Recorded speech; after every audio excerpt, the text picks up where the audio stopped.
Our Hi, 17th everybody. in a row. Pretty cool. We've been doing this for the end of February. We're already into March tomorrow. I know, I can't believe it. March is here. I was telling Al. So yes, you guys have been doing this. It's so fun. And it's been really nice to connect with everybody. It's so fun to hear all these different stories about it and see different people on here. I was talking to another friend today, or it was yesterday or today, and she was talking about how her wrist and thumb were sore. I said, because you use your phone so much. You should look at my mom, watch her lives when she does it. She'll talk about your wrists and hands. And she said, I'll tag her. I said, I'll tag you in there. And she said, I'm going to tag my mom too. So it's really fun. So don't forget to tag your friends if you're watching, or your family members. If you think of somebody, share this out, because it's really crazy how many times we need to stop and take care of our body. So Mom, tell us a little bit about you and Movement Moments, which is what we are here to learn more about. Okay, well, as so many people, as time goes on, you end up with aches and pains, and the older you get more of them.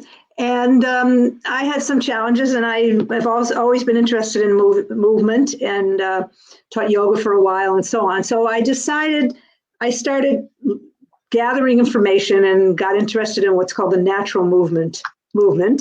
And I came up with a series of activities or series of things you can do during the day that you fit in your normal day, and that they help very much. They're very therapeutic because they move the parts of you that are supposed to be moving that don't move, and it helps you strengthen, get stronger and more mobile, and have better balance, because you're doing the things that you're meant to do. And we spend so much time being sedentary and doing things we weren't meant to do. Our bodies really are not meant to sit all day. And our hands, as Rob was talking about, hands are not meant to be curled up and using a phone all day. So we have to counteract that. And that's what Movement Moments is all about. And today I wanted to talk about shoulders, but before I get into that, we've talked about this before, but underlying the entire idea of Movement Moments, you have these little exercise type things or movements that you do during the day, and you fit them in and you do them while you're doing something else, and they're very easy to do. But the idea is that you have to have an awareness and a commitment, because, if we're moving or not moving or sitting or doing whatever we're doing, all the time we're awake. And much of the time we don't pay any attention to what our bodies are doing. But they're doing.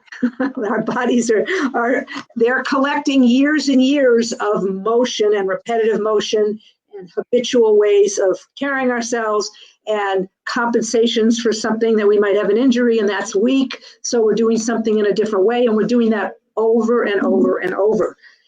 We can change that. We can at any age, because I did it in my 70s. So most of you are not in your 70s. If I could do it then, and lots of other people have done it. So you can change it, but you have to pay attention. And the attention is the operative word. It's not really that hard to change, but you need consistent attention. And the more you pay attention, the easier it is to pay attention. It's like anything else. You make a path in your brain, and you get used to and the shoulders are a perfect example. So many of us have shoulder pain in the front, or when we reach, or when we go back like this, or when we lift something up, and you feel these twinges in the front. The shoulder is a tricky joint.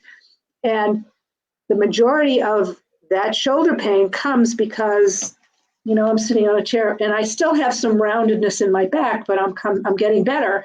But we're generally like this, and our shoulder blades are not where they're really meant to be. They're meant to be carried along our back and wide, but carried on our back and not slumped forward.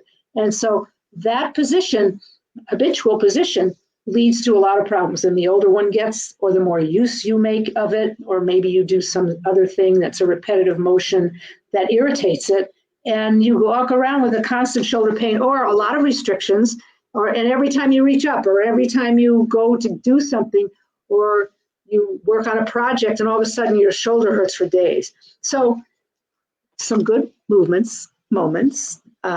We've talked about this one before. There's something called hitchhiking pizza.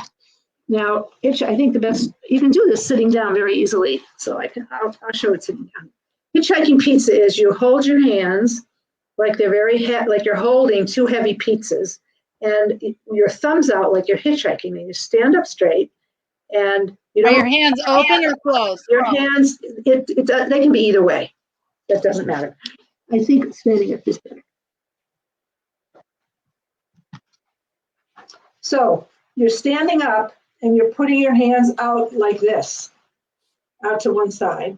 But what you're not doing is leaning over like this and you're going to bring your hands back like you're hitchhiking. That's why it might be easier to think about it with your hands closed.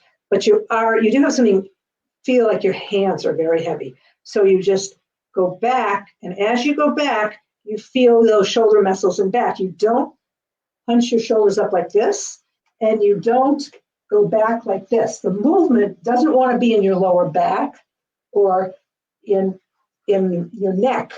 The movement is in your shoulders. So the more you do this, the more you can feel the activation of those muscles that move your shoulders back and basically down your back. And so if you fit this in and do maybe 10 at a time and do them slowly, and don't just sort of throw your arms out, but be aware that your shoulders start. So are you passively just using the range of motion, or are you actively isometrically pulling your shoulder blades down and back together? Yes. As you externally rotate? Yes, that's right. Yeah, the externally rotate means that's why you're turning your hands this way, because your arm can be internally rotated like this, turned in or turned out. And you want to be external, so that's why you have your thumbs going out, and that's why, and the weight is so that you feel as if you can activate those muscles that you would need if you have some weight. And in fact, you can add weight, add a bottle, a can or something like that if you don't have your own weights, and you can add weight and you do that. And but better to start with no weights, right? Sure. Well, one reason it's better to start with no weights is because you don't have to think about it. You can do it wherever you are, and you have a few minutes somewhere where you're standing talking to someone with your hands free, and you just do it. So you don't have to, there's no overhead. The whole thing with movement moments is reduce all overhead to doing these motions. Fit them in wherever you can, because doing that is infinitely better than not doing it. And if you were standing talking to someone, you're very likely going to be sitting like this. So all the time that you can do this instead, you're building those neural pathways to use the muscles on your back and strengthen them and to get them where they're supposed to be. And then you keep that awareness and you say, okay, this is where I'm supposed to be. And my husband, who is older than I am, he was having Jerianne just got on. Hey, Jerianne and Maxine, we haven't even stopped. This is huge, you guys. It's so good. I went through shoulder therapy at physical therapy until COVID hit. Almost a year ago is when I stopped it. And therapy was helping slowly, but when my mom came to visit and she showed me these things, it dramatically helped my shoulder. And I'm not exaggerating. Like, I had to do them little bits, but it was crazy. That's awesome, Jerry. And I know I'm sitting here doing it too as she talks. I love it. Okay. Sorry, Mom. Keep going. No, that's okay. Well, the thing is, that's the trick. I mean, if it's very easy to do and they're very simple and you have the awareness and you want to pay attention, you can build that habit so that, I personally, since I've been getting into this whole approach to making sure my even older years are ones where I can play with my grandchildren and do whatever I want. I spend a lot of time during the day doing these little moments, but it doesn't take away from, like how much time do you spend during the day just thinking thoughts that are totally, not particularly productive? I mean, we all do that. There's nothing wrong with that.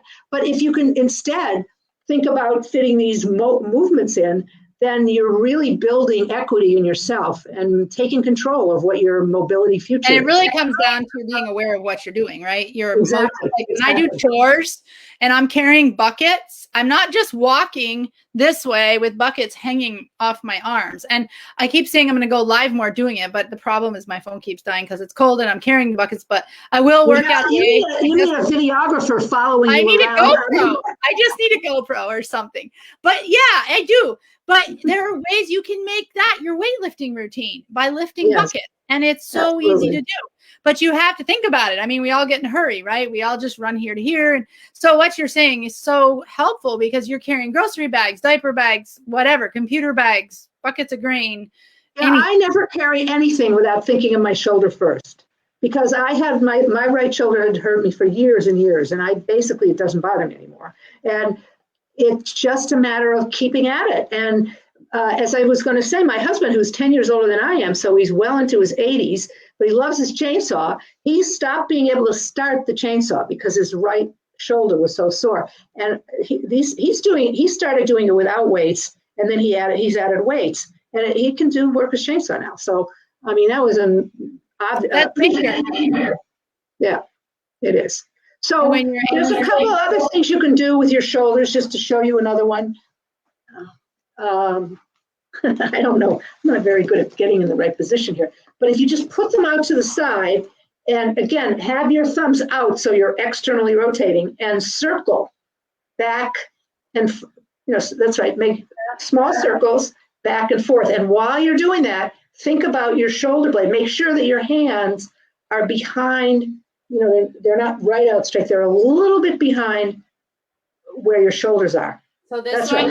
That's right. A little bit. So instead of being, I don't know why it's still, instead of being like that. Yeah, instead of being at a 90-degree angle here, I mean, 100, just a straight line here, you be slightly out that way. And so you can feel the movement in your shoulder and your shoulder blades. So none of this, it's not that kind of thing, but it's just, and then go the other way. So it's a matter of activating the muscles that are in the back of in the back, and also stretching the front ones at the same time. So that all takes care of it. Awesome. So if you have any questions, please post or send them in or something like that. And I just want to say that hopefully by next week, we're going to be moving this live session over to the Movement Moments Facebook page. We'll do it in both places so everybody can see them, and then we'll have that. We'll be going from there. Robin's been doing this. She's the one who sort of dragged me into it in the first place, and she got me started. Only because you're a wealth of information. Everybody needs to hear it. Like seriously, she came to visit last year and or last fall, I guess it was. And definitely go back and watch the replays, Jerry. And you mentioned that there's 17 of them. I need to go tag them all so people can find them on my page. But every Sunday, I'm going to put them on my page. And they call it, what do they call it? They used to call it guide. They call it guides now on Facebook pages. Yeah, the guides. That's only in group pages, maybe. I'm not sure. It is. Yeah. But I'll help you. We'll figure out. We'll let you all know. But the thing about it is she came to visit and I realized she has to share this. Like this is so helpful for those of us. I mean, we're busy moms. We're busy working in an office, busy on a farm, busy on a ranch, busy doing whatever, grandparents, whatever it is you're doing, you're usually too busy to do what you need to do for yourself. That's our excuse, right? I do it. I'm one of the worst. So when you have something you can do in the course, okay, you can stand on one leg and you can go back and watch the one about hips while you're cooking. You can do it while you're brushing your teeth. You can squat down the way my mom has taught you to squat down while you're picking up your kids or doing laundry or getting something out of a cabinet in the kitchen. So it doesn't matter what you're doing. There's always a way once you become aware. And you can go back and watch the replay on all these. My mom's going to be putting more and more into her group. But any questions you guys have, if you have anything bothering you, she's done more research than, oh my gosh, she has so much information and knowledge on all this stuff all over your body, all parts of your body. And it's amazing when it's empowering, like you say, Mom, right? It's empowering when you know. That's a big thing. That's very big, especially as people get older. There's an expectation in our society that you just slow down. Oh, you're getting older, so it hurts, so you stop doing the things that you were doing. If something hurts, then don't do it. But that's really exactly 180 degrees out from what you should do. If something hurts, if you have an area that's weak, you have to strengthen it. You don't keep doing something that hurts, but there are ways to strengthen it and get rid of that pain.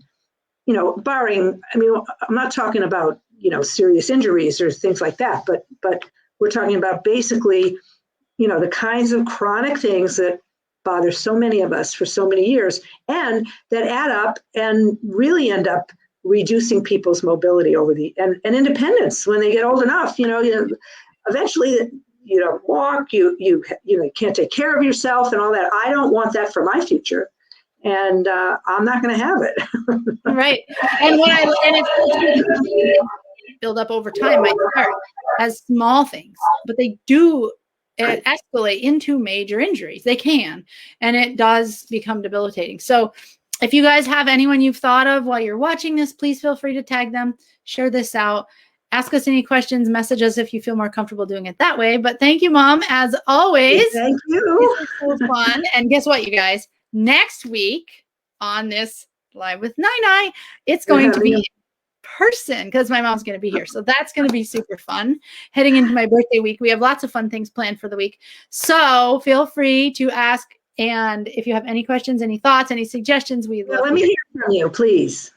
Thank you so much, as always, for tuning in. Bye. Bye. We'll talk to you all soon.